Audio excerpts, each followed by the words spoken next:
জঙ্গলের ভেতরে ঢুকে ওরা একটা উজ্জ্বল আলো দেখতে পায়। আলোটা ধপ ধপ করছে, যেন ইঙ্গিত করে ওদের তিনজনকে কাছে ডাকছে। দেখ, আমার মনে হয় ওই আলোটার দিকে এগিয়ে যাওয়া উচিত। ওটা কিসের আলো? মনে হচ্ছে এবার আমরা ঠিক জায়গায় পৌঁছে গেছি।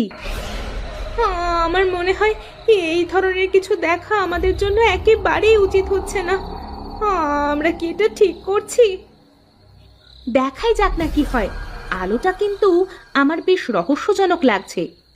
ওখানে কি তবে জিনেদের সেই হাট? তারা আলোর দিকে এগিয়ে গেল। আলোটা যেন অদ্ভুত রকমের। তারা বুঝতে পারল এইটাই সেই রহস্যময়ী হাটের প্রবেশদ্বার। হাটের মধ্যে অনেক জিন একত্রিত হয়ে বসেছে, তাদের মুখে অদ্ভুত হাসি। তারা যেন অধীর আগ্রহে এই তিনজনের জন্যই অপেক্ষা করছিল। আমরা কাদের দেখতে পাচ্ছি? এরা তো মানুষের সন্তান না। এত সাহস! কিভাবে তোমরা এখানে আসলে? আমরা জানতে এসেছি তোমরা কারা, তোমাদের হাটে কি হয়। জানতে চাও?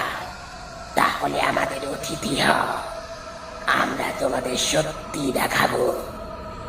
জিনেদের মধ্যে একটা চাপা উত্তেজনা দেখা যায়। রহস্যময় হাসিতে তারা সেই তিনজনকে আপ্যায়ন করে। এই দেখে তিনজনই যেন মনে মনে একটু শান্তি পায়, কিন্তু বুঝতে পারে না যে জিনেদের আতিথ্য কখনোই নিরাপদ নয়। এই আতিথ্য তাদের কাছে আসন্ন বিপদের আভাস মাত্র। জিনেরা তাদের বসতে বলে এবং তার সাথে সাথেই চারপাশে অদ্ভুত ঘটনা শুরু হয়। চারপাশের পরিবেশ হঠাৎ জ্বলে ওঠে এবং আশপাশ থেকে ভয়ঙ্কর আওয়াজ ভেসে আসতে থাকে। ধীরে ধীরে জিনেদের দল ওদের তিনজনকে ঘিরে ধরে।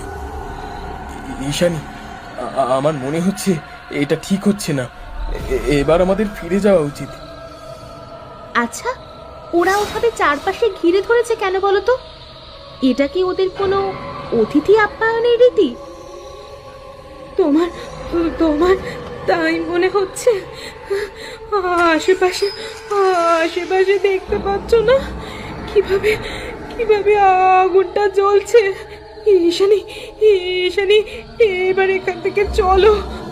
অনেক অনেক হয়েছে, অনেক হয়েছে। তোমরা ভয় পাচ্ছ কেন? তোমাদের কোনো ক্ষতি করব না আমরা।